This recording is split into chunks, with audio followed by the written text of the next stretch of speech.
आज भगवान विश्वकर्मा जयंती को मनाने आए हुए सभी हमारे विश्वकर्मा समाज के और समाजवादी साथियों को एक बार फिर धन्यवाद देता हूं मैं। हालांकि ये कार्यक्रम पंडाल में होना था। जो आगे की सीट पे हमारे पत्रकार साथी बैठे हैं वो देख रहे हैं कि थोड़ा थोड़ा पानी ऊपर से आ रहा है,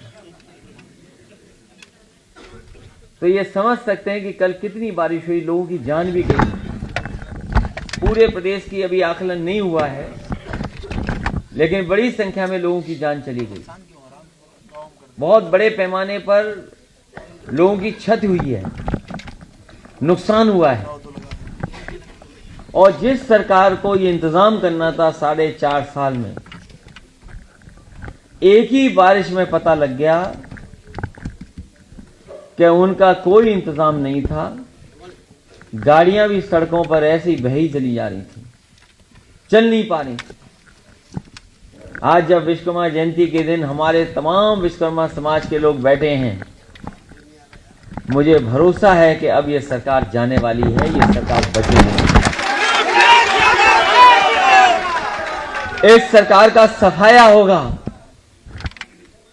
इस सरकार का सफाया होगा। इस सरकार में कितना हम और आप सब लोग अपमानित हुए। कोई वर्ग नहीं बचा जो अपमानित इस सरकार में न हुआ हो। हर व्यक्ति को अपमानित कर दिया इस सरकार ने, और झूठ भी शायद इतना कभी सरकार के माध्यम से नहीं बोला गया होगा जितना बोला गया है इस सरकार में। अब तो ये लगता है कि कहीं ना कहीं भारतीय जनता पार्टी झूठ का प्रशिक्षण केंद्र चला रही है। कहीं ना कहीं केंद्र बना हुआ है जिसके माध्यम से समय समय पर झूठ फैलाया जाता है, जनता को गुमराह किया जाता है, जनता के बीच में अफवाहें फैलाई जा रही हैं। लेकिन अब परिस्थितियां बदली हैं।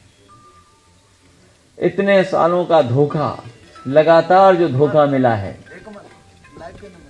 जनता एकदम तैयार हो गई। जहां हर वर्ग को धोखा दिया, वहीं हमारे विश्वकर्मा समाज के लोग जानते होंगे कि नेताजी से लेकर के समाजवादी पार्टी ने हमेशा आपके समाज की मदद करने का काम किया।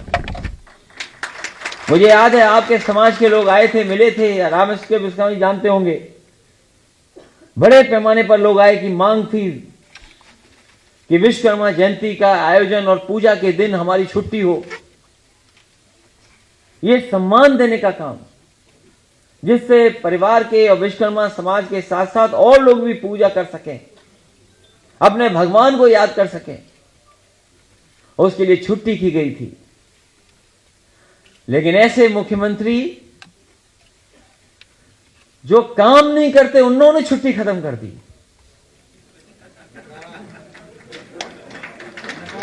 हाँ? ऐसे मुख्यमंत्री जो काम नहीं करते, उन्होंने हमारे भगवान विश्वकर्मा जयंती की छुट्टी को मना कर दिया, खत्म कर दिया है। ये भगवान विश्वकर्मा का नहीं, उनके समाज के लोगों का अपमान किया है सरकार ने। और उन भगवान जिन्होंने सृष्टि के न जाने कितनी चीजों को बनाया, सृष्टि की रचना की। प्राचीन काल में जितने भी सुप्रसिद्ध नगर और राजधानियां हैं, अगर किसी ने बनाई थी तो भगवान विश्वकर्मा जी ने बनाने का काम किया था। चाहे सतयुग में स्वर्ग की बात हो तो भगवान विश्वकर्मा जी ने बनाने का काम किया। त्रेता युग में चाहे लंका बनाने का काम हुआ हो, चाहे हमारे गुजरात में द्वारिका का निर्माण हो, और चाहे भगवान हनुमान जी के हाथ में जो गदा है अगर किसी ने बनाया तो, और भगवान श्री कृष्ण जी के भी उंगली में अगर किसी ने बनाया तो वो भी हमारे भगवान विश्वकर्मा जी ने बनाया। और कितने बड़े शिवशास्त्री, उनके लिए जो समाज के लिए जो काम करने थे, उनके परिवार के जो लोग बैठे हैं उनके लिए जो काम करने थे, बताओ आज आकलन कीजिए सरकार ने क्या किया समाज के लिए। 4.5 साल हो गए, एक ही काम बड़ा दिखाई दे रहा है। न काम करने वाले मुख्यमंत्री ने छुट्टी खत्म कर दी जो भगवान विश्वकर्मा जी की जयंती के लिए उनके सम्मान में की गई थी।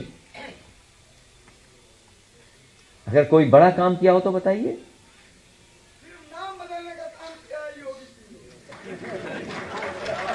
ये नौजवान सही कह रहा है,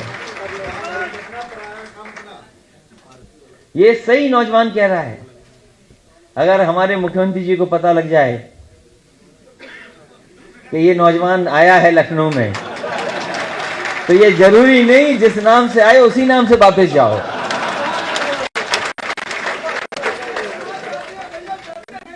नहीं, डरने की बात नहीं है, तुम्हें डराएंगे नहीं, केवल तुम्हारा नाम बदल देंगे। बताओ, ऐसे मुख्यमंत्री और ऐसी सरकार जिसने कितने बड़े सपने दिखाए कि हम देश की 5 ट्रिलियन इकोनॉमी बना देंगे, अर्थव्यवस्था बना देंगे। कितना बड़ा सपना, 5 ट्रिलियन डॉलर की इकोनॉमी बना देंगे।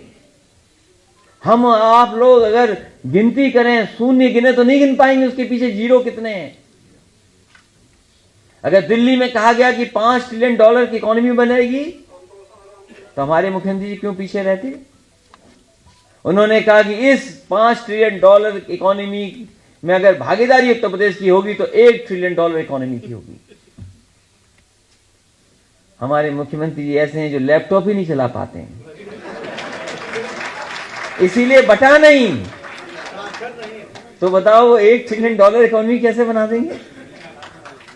1 ट्रिलियन डॉलर इकोनॉमी का मतलब है कि हमारे नौजवानों के हाथ में नौकरी और रोजगार होगा, कारोबार चल रहे होंगे, उद्योग लग रहे होंगे, सब पर गाड़ी होगी, मकान होगा। 1 ट्रिलियन डॉलर इकोनॉमी का मतलब है कि गाड़ियां होंगी, घर होंगे पक्के, नौकरी और रोजगार होगा, कपड़े अच्छे होंगे, आने जाने की व्यवस्था अच्छी होगी, तब 1 ट्रिलियन डॉलर की इकोनॉमी होगी। यहां बड़े बड़े उद्योगपति बुलाए गए थे, बड़े बड़े कारोबारी, बड़े बड़े कागजों पे दस्तखत हुए थे, एमओयू साइन हुए थे, प्रधानमंत्री आए, राष्ट्रपति जी आए। लेकिन जो वादा उद्योगपतियों ने किया था कारोबार लगाने के लिए, वो उत्तर प्रदेश को वो पैसे नहीं आए। कहा कि 4 लाख से ज्यादा हमारा वो हो गया एमओयू, 4 लाख करोड़। लेकिन अगर हकीकत देखोगे तो कोई जमीन पर नहीं दिखाई देता। कागज पे तो दिखाई देता लेकिन जमीन पर नहीं दिखाई देता। और कैसी कैसी चीजों का हमें सामना करना पड़ा।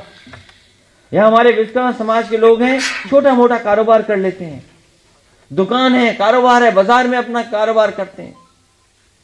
कोरोना के बहाने हमारा सबका कारोबार बंद हो गया, हम सब लोग घरों में कैद हो गए, अर्थव्यवस्था चौपट हो गई। और जो अर्थव्यवस्था उस समय चौपट हुई आज भी पटरी पे नहीं, अब धीरे धीरे पटरी पे आ रही है। उसमें सरकार का योगदान नहीं है, आप हम लोग जो मेहनत कर रहे हैं उसकी वजह से पटरी पे थोड़ा बहुत आ रही। और लोगों की कितनी जान चली गई कोरोना के समय पर, हमारे आपके सगे संबंधी लोगों की जान चली गई। बहुत से यहां बैठे होंगे जिनके बहुत करीबी लोगों की जान चली गई। जो दवाई थी, जो इलाज था, वो ही सरकार नहीं उपलब्ध करा पाई। अस्पतालों में बिस्तर की जरूरत थी, वो उपलब्ध नहीं करा पाई सरकार। और केवल ऑक्सीजन मिल जाती न जाने कितने लोगों की जान बच जाती। लेकिन ये सरकार ऑक्सीजन नहीं दे पाई, बेड नहीं दे पाई, दवाई नहीं दे पाई। उस समय भी अगर कोरोना के समय पर कोई चीज मदद कर रही थी तो वही समाजवादी सरकार की चलने वाली एम्बुलेंस हमारी आपकी मदद पहुंचा रही थी। इन्होंने कोई अस्पताल नहीं बनाया। जहां ये मुख्यमंत्री जी हेलीकॉप्टर उतार रहे थे कोरोना के समय पर, कोई अस्पताल उनका बनाया हुआ नहीं था।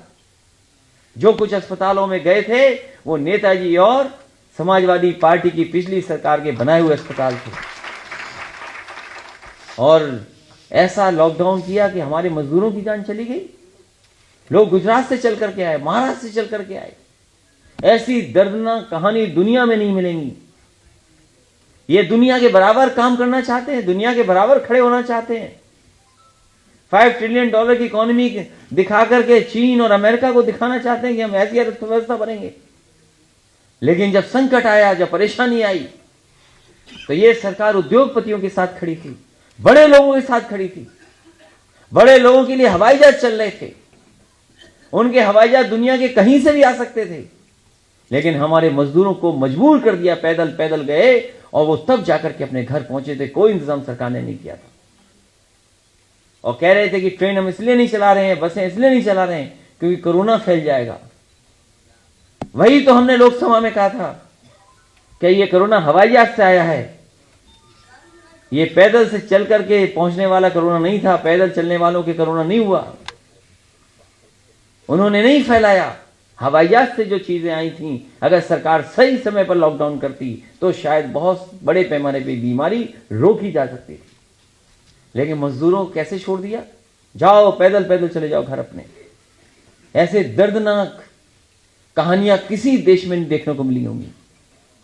और फिर जब गंगा मां के अंदर लाशें बह रही थी, बक्सर में लाशें मिली, गाजीपुर में लाशें मिली, बनारस में मिली, उन्नाव में मिली। बड़े पैमाने पे गंगा के किनारे गरीब थे वो, जिन परिवारों को लकड़ी नहीं मिली जलाने को, अंतिम संस्कार करने का उन पे पैसा नहीं था। मजबूरी में रात में छिप करके वो अपनी वहीं पर गंगा मैया के किनारे छोड़ करके चले आए। और सरकार से पूछा कि आखिरकार, भारतीय जनता पार्टी से पूछा कि आखिरकार गंगा मैया में इतनी लाशें क्यों बह रही हैं? याद करो, जब पहली बार जवाब दिया था उन्होंने कहा कि ये लाशें बिहार से बह करके यूपी में आ रही हैं। याद करो आप। कौन समझाएंगे इन भारतीय जनता पार्टी वालों को? मां गंगा ऊपर से बह करके बिहार की तरफ जा रही है। ये उल्टी गंगा बहा रहे थे, सोचो आप। और इतनी बदनामी कभी भारत की नहीं हुई होगी जितनी मां गंगा ने जो लाशें वापस कर दी, जिसके कारण भारत की बदनामी हुई है। इसलिए आज जब विश्वकर्मा जयंती के दिन हम लोग बैठे हैं, बहुत बड़े सवाल है देश के सामने। ये लोग जो हैं, इनके यहां प्रशिक्षण केंद्र चलता है झूठ का। हम सब लोग सीधे साधे लोग हैं। मोबाइल पे कोई बात आ गई तो उस पर भरोसा कर लिया। नई चीजें चलने लगी हैं फेसबुक वाली, उस पर भरोसा कर लिया। याद रखना, इसमें बहुत सारी चीजें भारतीय जनता पार्टी के लोग फैला रहे हैं। ये जो दिवाली के दिन कभी कभी हम लोग रावण जलाते हैं,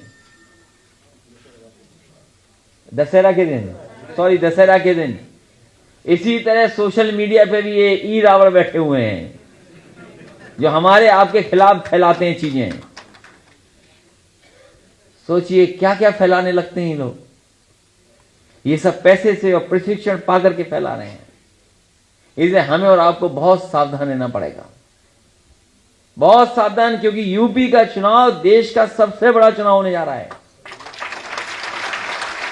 बिहार में देखा, बंगाल में चुनाव देखा, बिहार का चुनाव अलग था। और बिहार के चुनाव को बताओ, बेईमानी हो गई कि नहीं हुई? बेईमानी, बिहार की बेईमानी ईवीएम और डीएम ने कर ली। बिहार की जो बेईमानी हुई है वो ईवीएम और डीएम ने की, डीएम और ईवीएम ने की। लेकिन बंगाल की जनता ने जवाब दिया। हमें इस बार सावधान रहना है ईवीएम डीएम से भी, और जनता को जागरूक कर करके भारतीय जनता पार्टी के लोगों को जवाब देना है।